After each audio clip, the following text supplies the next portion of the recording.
Hello student, हमारा target है 2025 and 2026 NEET का। उसके लिए हम लोग वन शॉट देख रहे हैं एनिमल किंगडम का। तो यहाँ पर एनिमल किंगडम, आइए शुरुआत करते हैं। देखते हैं कि कौन कौन से टॉपिक हमें कवर कर लेने चाहिए। तो बेसिस ऑफ द क्लासिफिकेशन पहली हेडिंग है, जिसमें आता है लेवल ऑफ ऑर्गेनाइजेशन। आपको समझना है symmetry, diploblastic organisation, coelom, segmentation, notochord. वहीं पर क्लासिफिकेशन ऑफ एनिमल में आपको पोरीफेरा से लेकर के कॉर्डेटा तक सारे फाइलम पढ़ने रहेंगे। इंट्रोडक्शन में एनसीईआरटी पॉइंट बाय पॉइंट हम लोग देखेंगे। सारे एनसीईआरटी की ही पॉइंट मैंने ले रखे हैं, बस आपको ये पीडीएफ इसलिए बना करके मैं दे रहा हूँ जिससे आपको आसानी होगी। तो एनसीईआरटी कहती है जब अपने आप आसपास देखते हो तो आप डिफरेंट डिफरेंट स्ट्रक्चर और फॉर्म्स देखते हो एनिमल्स में। मिलियन ऑफ स्पीसीज बनी है बेटा अभी तक समय में, जब तक हम इसको डिस्क्राइब कर रहे हैं। नीड फॉर क्लासिफिकेशन बिकम इसलिए ज्यादा इंपॉर्टेंट हो जाता है कि हम सारी स्पीसीज को एक साथ नहीं पढ़ सकते, इसलिए क्लासिफाई करना बहुत जरूरी है।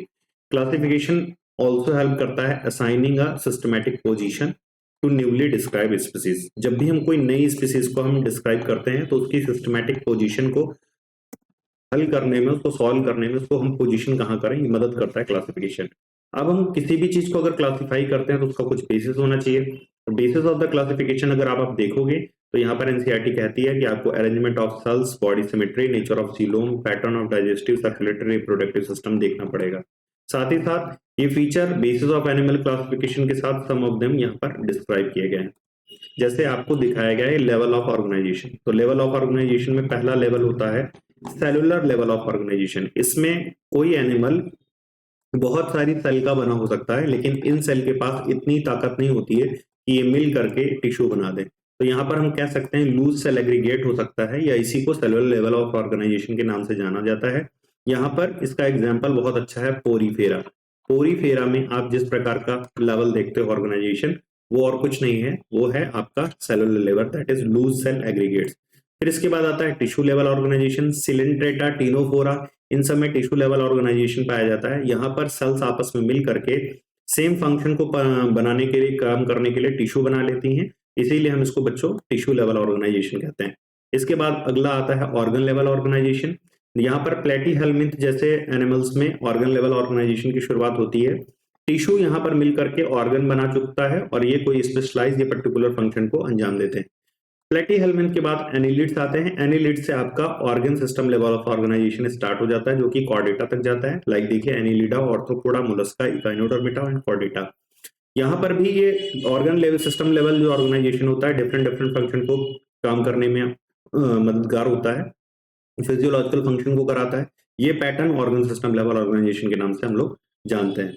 इसके बाद हम लोग चलते हैं बच्चों, यहाँ पर कुछ और चीजें देखते हैं, जैसे डाइजेस्टिव सिस्टम। तो डाइजेस्टिव सिस्टम आपका दो प्रकार का हो सकता है, एक हो सकता है इनकम्प्लीट, दूसरा हो सकता है कंप्लीट। इनकम्प्लीट में आप ध्यान रखिएगा कि ऊपर की ओर केवल माउथ प्रेजेंट होता है, जबकि नीचे की ओर एनस प्रेजेंट नहीं होता है। ये माउथ ही दोनों तरीके से रिप्रेजेंट करता है, यानी यही माउथ है और यही एनस है, मतलब सिंगल ओपनिंग ही आपको बताती है। वहीं पर कंप्लीट डाइजेस्टिव सिस्टम में दोनों ओपनिंग होती है, ऊपर की ओर माउथ और पीछे की ओर एनस मौजूद होता है। इसे हम कंप्लीट डाइजेस्टिव सिस्टम के नाम से जानते हैं।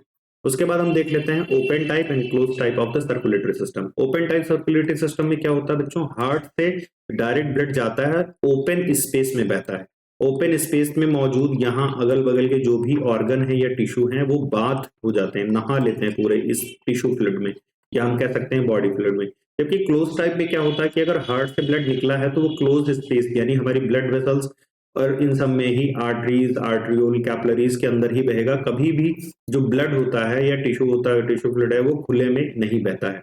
यहाँ पर देखिए लिखा हुआ है ओपन टाइप में in which blood is pumped out of the heart and the cells and tissue directly bathed. Closed में which blood is circulated through a series of vessels varying diameter. Arteries होती हैं, veins होती हैं और capillaries होती हैं। Next हमारा topic आता है बच्चों सिमेट्री का। तो आप समझिए सिमेट्रिकल मतलब अगर हम, जैसे मान लीजिए ये ऑर्गेनिज्म है, अगर हम इसको कट कर पा रहे हैं बेटा एक साइड से या कई साइड से, बस ये लाइन हमारी सेंटर से गुजरनी चाहिए।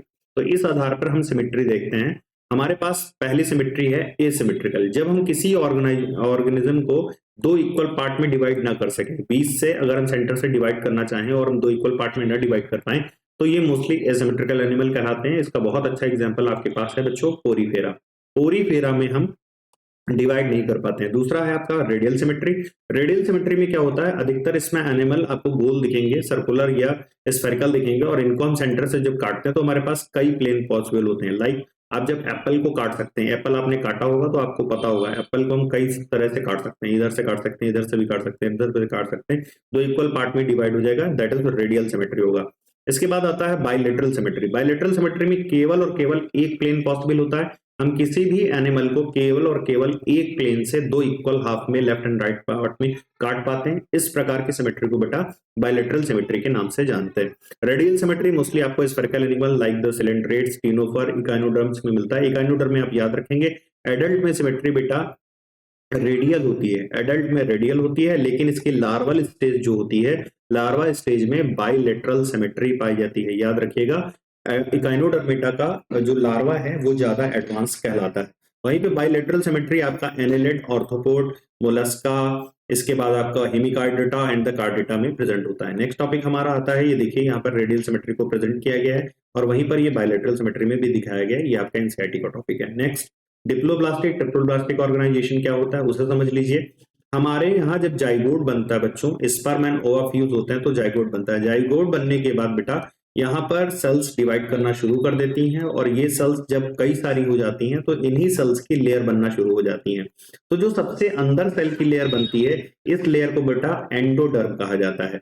जो बीच में लेयर बन जाती है इसे मीजोडर्म के नाम से जानते हैं और जो सबसे ऊपर लेयर या बाहरी लेयर होती है इसे बच्चों एक्टोडर्म के नाम से जानते हैं। अब कुछ जीव जंतु जो बहुत सरल होते हैं, जो जिनके बॉडी ऑर्गेनाइजेशन बहुत कॉम्प्लिकेटेड नहीं है, उसमें केवल और केवल दो लेयर पाई जाती है। अंदर की ओर बेटा एंडोडर्म पाई जाती है और बाहर की ओर एक्टोडर्म पाई जाती है, जबकि बीच में केवल मीजोग्लिया होती है। याद रखिएगा बीच में मीजोग्लिया होती है, नॉट द मीजोडर्म। तो ऐसे में हम कहेंगे केवल दो लेयर मौजूद हैं, दैट इज डिप्लोब्लास्टिक। वहीं पर कुछ एनिमल होते हैं जिनमें अंदर की ओर एंडोडर्म होती है, बाहर की ओर एक्टोडर्म होती है और बीच में बेटा मीजोडर्म भी प्रेजेंट होती है। तो यहां पर हम कह सकते हैं तीन लेयर है तो ट्रिप्लोब्लास्टिक एनिमल। यही आपका डिप्लोब्लास्टिक और ट्रिप्लोब्लास्टिक ऑर्गेनाइजेशन होता है। एक बार इसके देख लीजिए। डिप्लोब्लास्टिक में एग्जांपल आ जाते हैं जैसे सिलेंट्रेटा एंड अनडिफरेंशिएटेड लेयर, यहाँ पे मीजोग्लिया प्रेजेंट होती है एक्टोडर्म और एंडोडर्म की, जैसा हमने आपको बताया था।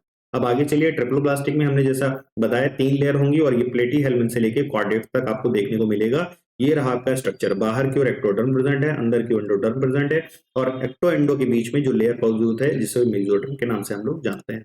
चलिए अब अगला टॉपिक हमारा आता है बच्चों सीलोम। सीलोमेट्स किन्हों कहेंगे, अगर बॉडी वॉल समझिए, लाइक ये एनिमल है और एनिमल के अंदर ये एलिमेंट्री कैनाल है बेटा, ठीक है। एलिमेंट्री कैनाल पे आपको पता है अगर कंप्लीट होगी तो यहाँ पर माउथ होगा और लास्ट में पोस्टीरियर साइड पे बेटा एनस होगा। नाउ बॉडी वॉल और एलिमेंट्री कैनाल के बीच में जो ये जो गैप है इसी को बेटा हम लोग सीलोम कहते हैं और मोस्टली इस सीलोम को जो लेयर सराउंड करती है इधर से और इधर से, मतलब दोनों साइड से अंदर और बाहर की ओर से जो लेयर सराउंड करती है वो मोस्टली मीजोडर्म होता है, मीजोडर्मल लेयर होती है। अगर मीजोडर्मल लेयर एलिमेंट्री कैनाल वाली जो लेयर है बॉडी वॉल और इसके गैप को सराउंड कर रही है अंदर और बाहर से, तो हम कहेंगे बेटा ये यूसिलोमेट एनिमल है, इसके पास सिलोम है। और अगर ऐसा नहीं है तो एसिलोमेट एनिमल है। लेकिन कुछ जीव जंतु ऐसे भी होते हैं जिसमें ये मीजोडर्म स्कैटर्ड हो जाती है। स्कैटर्ड बोले तो यहाँ पर इस तरीके से गुच्छों के फॉर्म में दिखेगी, पूरी एक कंटिन्यूअस लेयर नहीं होगी जैसा एस्केलमिंथ में हमें देखने को आता है। तो ऐसे में हम लोग कह सकते हैं कि ये लोग स्यूडोसिलोमेट एनिमल होते हैं। एक बार सिलोमेट्स की डेफिनेशन पढ़िए, प्रेजेंस और absence of cavity between the body wall and the gut wall is very important classification. Body cavity जो कि मीजोडर्म के द्वारा लाइन रहती है इसे सीलोम कहते हैं। एनिमल जिनके पास सीलोम होता है इनको सीलोमेट कहते हैं। Annelida, Mollusca, arthropoda, Echinodermata, Hemichordata और कॉर्डेटा ऐसे ही एनिमल होते हैं। स्यूडोसिलोमेट में क्या होता है, मीजोडर्म जो है स्कैटर्ड हो जाती है पाउचेस के फॉर्म में, एक्टोडर्म और एंडोडर्म के बीच में पाई जाती है, इसे स्यूडोसिलोम के नाम से जानते हैं। और जो एनिमल ये सिलोमिक कैविटी रखते हैं उनको स्यूडोसिलोमेट कहते हैं। इसमें बहुत अच्छा एग्जाम्पल आपका एस्केलमिंथ आता है।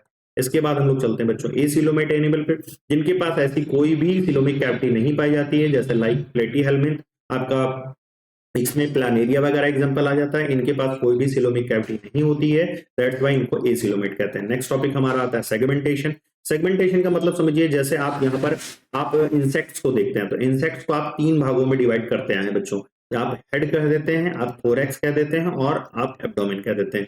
लेकिन वहीं पर अगर आप एनिलिडा में केचुआ को देखते हैं, आप अर्थवर्म को देखते हैं, तो इस प्रकार की आपको रिंग्स देखने को प्राप्त होती हैं। इन रिंग्स को बच्चों हम लोग एनुलस कहते हैं। ये रिंग ऊपर से भी आपको देखने को मिलती हैं, वाइल ये सेगमेंटेशन अंदर भी है, क्योंकि हम अलग अलग सेगमेंट पे अलग अलग चीजें पढ़ते हैं कि इस सेगमेंट पे ओवरी होती है, इस सेगमेंट पे टेस्टिस पाए जाते हैं, इस सेगमेंट से लेकर इस सेगमेंट तक हार्ट है। तो हम इस सेगमेंटेशन के आधार पे हम लोग यहाँ पर एनाटॉमी पढ़ पाते हैं। तो ये सेगमेंटेशन अगर अंदर भी है और बाहर भी मौजूद है तो ये ट्रू सेगमेंटेशन है। इस फिनोमेना को मेटामेरिज्म कहते हैं और इन सेगमेंट्स को मेटामर्स के नाम से जानते हैं। तो in some animal the body externally internally divide होती है सेगमेंट्स में और ये सीरियल रिपीटेशन होता है, कुछ ऑर्गन तक ये जाता है। जैसे अर्थवर्म में बॉडी इस पैटर्न को शो करती है, इसे मेटामेरिक सेगमेंटेशन के नाम से जानते हैं और फिनोमेना को बच्चों मेटामेरिज्म कहते हैं। नेक्स्ट टॉपिक हमारे पास आता है क्लास बेसिस ऑफ क्लासिफिकेशन में नोटोकॉर्ड। अगर नोटोकॉर्ड बच्चों देखें, नोटोकॉर्ड है क्या, तो ये मीजोडर्मल ओरिजिन का रॉड लाइक स्ट्रक्चर है जो कि डॉर्सल साइड एम्ब्रियोनिक डेवलपमेंट में कुछ एनिमल में प्रेजेंट होता है। अगर ये प्रेजेंट है तो किसी भी अवस्था में प्रेजेंट हो बेटा, अगर ये एम्ब्रियोनिक स्टेज में प्रेजेंट है अथवा तो वेजिटेटिव फेज में प्रेजेंट है, जुवेनाइल फेज में प्रेजेंट है या एडल्ट फेज में प्रेजेंट है, प्रेजेंट होना चाहिए। तो अगर ये प्रेजेंट है तो कॉर्डेट्स होंगे और नहीं प्रेजेंट है नोटोकॉर्ड तो हम उनको बोलेंगे बेटा नॉन कॉर्डेट्स। क्लियर है? तो हमारे पोरीफेरा से लेके हेमीकॉर्डेटा तक जितने भी होते हैं सबके सब नॉन कॉर्डेट्स हैं और इसके बाद जो कॉर्डेट्स हैं वो हमारे पास fish, amphibia, reptile, birds, mammal सारे के सारे कॉर्डेट के नाम से जाने जाते हैं। इसके साथ ग्नैथोस्टोमाटा है, एग्नैथोस्टोमाटा, साइक्लोस्टोमाटा, ये भी बच्चों कॉर्डेट्स होते हैं। Fish, amphibia, reptile, birds, mammal के बारे में हम लोग वर्टिब्रेट के नाम से जानते हैं।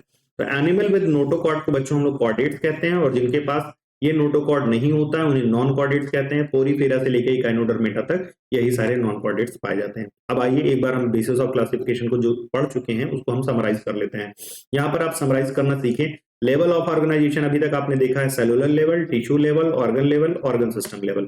तो किंगडम हमारा चल रहा है बच्चों एनिमेलिया, इसमें हम मल्टी सेलुलर एनिमल को देखते हैं। सबसे पहले हम सेलुलर लेवल को देखेंगे तो हमें याद आना चाहिए पोरीफेरा। पोरीफेरा में कोई सिमेट्री नहीं होती है तो हम यहाँ लिखेंगे एसिमेट्रिकल। बॉडी कैविटी कोई होती नहीं है तो एसिलोमेट। उसके बाद चलते हैं टिश्यू लेवल। टिश्यू लेवल पे मैंने आपको बताया था दो फाइलम हम देखेंगे, सिलेंट्रेटा और टीनोफोरा। तीनों में दोनों में खासियत क्या है, स्फेरिकल होते हैं, दैट्स व्हाई इनमें सिमेट्री रेडियल होती है। सिलोमिक कैविटी कोई भी पाई नहीं जाती इसलिए एसिलोमेट होता है।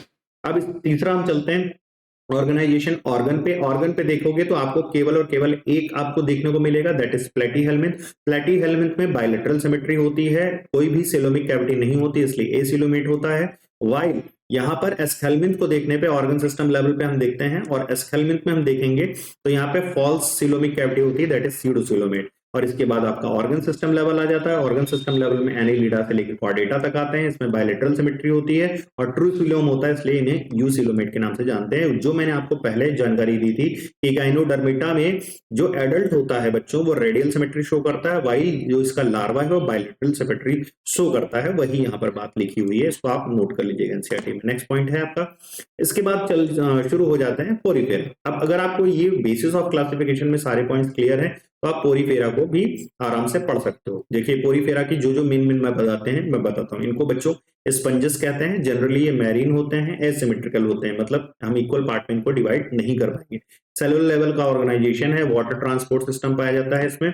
वाटर ट्रांसपोर्ट सिस्टम कुछ इस तरीके से होता है बच्चों, नीचे की ओर ऑस्टिया मौजूद होता है और ऊपर की ओर बच्चों ऑस्कुलम मौजूद होता है। ऑस्टिया से पानी जाता है, ऑस्कुलम से बाहर निकल आता है। यही वाटर ट्रांसपोर्ट सिस्टम हम कह सकते हैं जो वाटर कैनाल सिस्टम है, इसी के थ्रू बच्चों ये लोग अपना पूरा डाइजेस्टिव सिस्टम, आपका स्केटरी सिस्टम, ये सारा का सारा यही वाटर कैनाल सिस्टम ही काम करता है। तो water enters through the minute प्रोस्टिया इनको कहते हैं। सेंट्रल कैविटी को बच्चों स्पंजोसील कहते हैं। यहाँ पर बाहर की ओर ऑस्कुलम होता है, ऑस्कुलम से पानी निकल जाता है। ये वाटर कैनाल सिस्टम हेल्पफुल है बच्चों फूड गैदरिंग में, रेस्पिरेटरी एक्सचेंज में, रिमूवल ऑफ वेस्ट में। यहाँ आप स्पॉन्जोसील में देखेंगे तो डिफरेंट टाइप के आपको कुछ स्पेशल सेल दिखेंगे जिन्हें क्वाइनोसाइट या कॉलर सेल कहते हैं। ये स्पॉन्जोसील को लाइन करने का काम करते हैं। यहाँ पर बच्चों डाइजेशन इंट्रासेलुलर होता है, सेल के अंदर डाइजेस्ट किया जाता है इसलिए इंट्रासेलुलर है। स्केलेटन बच्चों इसका मेडअप होता है स्पिक्यूल या स्पंजिन फाइबर का, सेक्सेस सेपरेट नहीं है।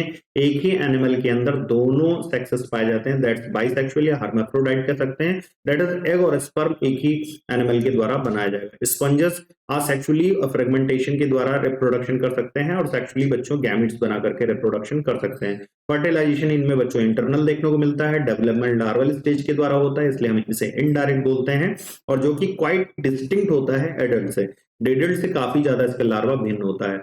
अब इसके एग्जाम्पल को देखने की बारी है, तो Sycon Scypha, Spongilla fresh water sponge और यू स्पॉन्जिया बच्चों बाथ स्पंज के नाम से जानता है। यहाँ पर हम लोग 3 यहाँ स्ट्रक्चर देख रहे हैं। पहला ये साइकोन है बच्चों, ये आपका यू स्पॉन्जिया है, और ये आपका लास्ट वाला स्पॉन्जिला है। नेक्स्ट टॉपिक आपका आता है बच्चों फाइलम सिलेंड्रेटा, जिसे हम निडेरिया कहते हैं, क्योंकि इसमें नीडोसाइट नाम की सेल पाई जाती है, इसलिए इसका नाम न्यूडोब्लास्ट या न्यूडोसाइट नाम की सेल पाई जाती है, इसलिए इसका नाम निडेरिया पड़ा हुआ है। मोस्टली मैरीन एक्वाटिक होते हैं, ससाइल जमीन सरफेस पे लगे रहेंगे, वरना तो फ्री स्विमिंग होते हैं। सिमेट्री बात करेंगे बच्चों, वही रेडियल सिमेट्री है, मतलब कोई भी प्लेन पॉसिबल होगा, एक से ज्यादा प्लेन पॉसिबल है, 2 इक्वल पार्ट में काटने के लिए, बस सेंटर से पास करेगा।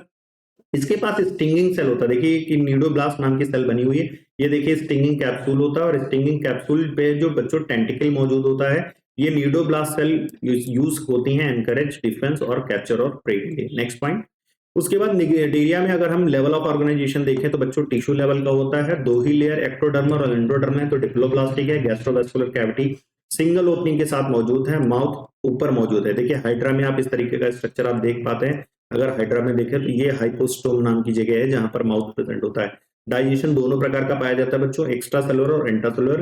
कुछ निडेरिया कोरल्स, इनमें कोरल्स कहलाते हैं क्योंकि इनका बच्चों कैल्शियम कार्बोनेट का स्केलेटन मौजूद होता है। ऑस्ट्रेलिया और न्यूजीलैंड के बीच में बड़े बड़े कई क्षेत्रों में यहाँ पर ये कोरल्स के द्वीप मौजूद हैं। निडेरियंस एग्जिबिट करते हैं 2 बेसिक फॉर्म, एक को कहते हैं बच्चों पॉलिप, दूसरे को कहते हैं मेडुसा। जो पॉलिप फॉर्म है बच्चों, ये ससाइल होती है, जमीन से लगी हुई होती है, सिलेंड्रिकल शेप की दिखती है, इसमें एग्जांपल आते हैं हाइड्रा और एडेंशिया। जबकि मेडुसा स्टोच को हम देखें तो अम्ब्रेला शेप की होती है और फ्री स्विमिंग करती है, इसके एग्जांपल आते हैं ऑरेलिया, या हम इसे कह सकते हैं जेलीफिश। अब ये जो पॉलिप है ये मेडुसा में बदल सकता है और मेडुसा पॉलिप में बदल सकता है, दोनों असेक्सुअल और सेक्सुअल रिप्रोडक्शन के द्वारा बदल जाते हैं। तो इसे हम कहते हैं अल्टरनेशन ऑफ जनरेशन, या इसी का दूसरा नाम है बच्चों मेटाजेनेसिस। तो यहाँ पे लिखा हुआ है पॉलिप प्रोड्यूस मेडुसा असेक्सुअली, तो इसे आपको याद करना हो तो आप याद कर सकते हैं PMA, इससे आपको याद हो जाएगा पॉलिप मेडुसा असेक्सुअली, और मेडुसा पॉलिप को आपको याद करना पड़ेगा सेक्सुअली। तो एग्जांपल है फॉसिलिया, जिसे पॉर्टिकल्स ऑफ वार कहते हैं, एडेंशिया सी एनेमोन, पेन्नाटोला सी पेन, और गोरगोनिया सी फैन, और मेडिनेड्रा ब्रेन कोरल। चलिए नेक्स्ट चलते हैं।